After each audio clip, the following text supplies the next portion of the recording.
for the Lion magazine. My name is Sophia Franco. My name is Analu. And we're students in the upper sixth, and each month we hope to explore different scientific discoveries every single month, as well as their impact on our collective knowledge and understanding about the world.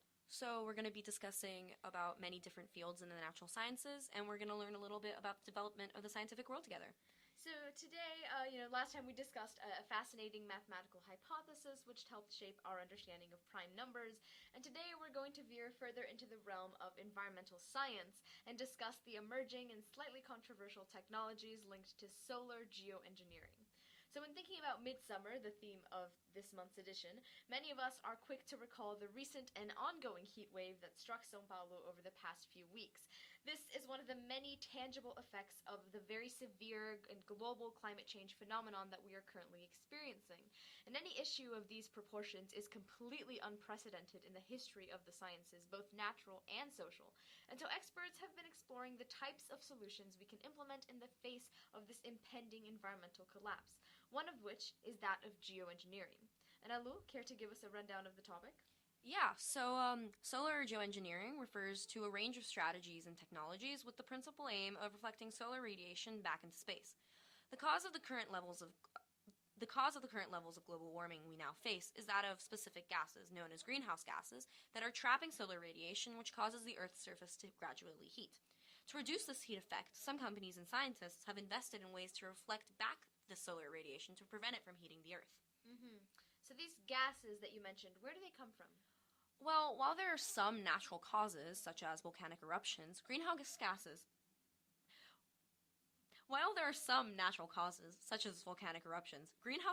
at the levels at which they are emitted today have mostly anthropogenic sources.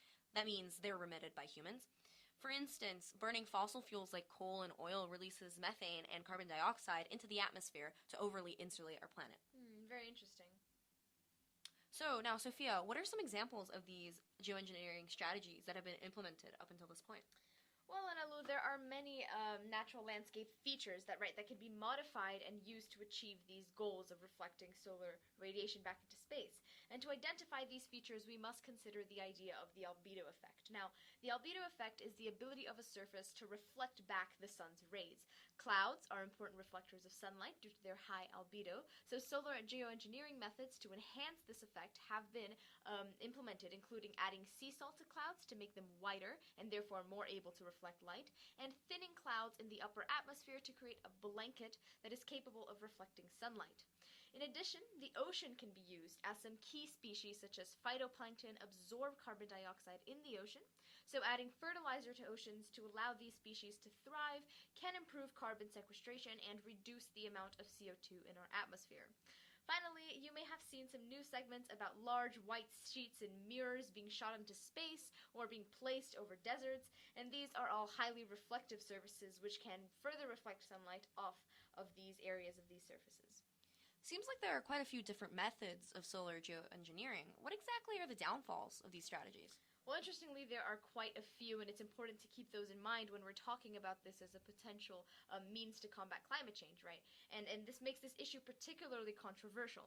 For instance, adding sea salt to clouds, as I mentioned, can increase the salinity of rain, which in turn increases the salinity of lakes and soil, and this, of course, can severely harm the ecosystems of those locations. In addition, when fertilizer is added to oceans, this can cause the growth of algae and other plants to increase out of control. There's no way of us actually limiting that or gauging what the possible effects of that can be, and this can, as a consequence, block sunlight from entering the ocean's surface.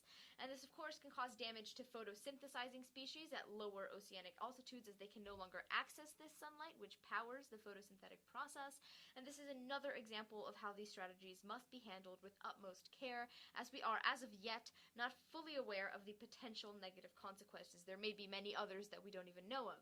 And, of course, not to mention that these measures are extremely expensive, and so they're not accessible to every single nation. Got it. Yeah. So that does seem pretty serious. Now you mentioned that these strategies have been quite controversial lately. Could you elaborate more on why that is? Yeah, definitely. So these strategies are associated with a technocentric approach to environmental issues, which essentially means that we are completely relying on technology to resolve any consequences of environmental degradation that we have caused, right? And technocentrics believe that there is no need to worry about environmental issues because there will always be technology available to either replace any resource that we run out of or essentially fix the harmful impacts that humans can cause to the environment. And what are some of the main arguments against this view?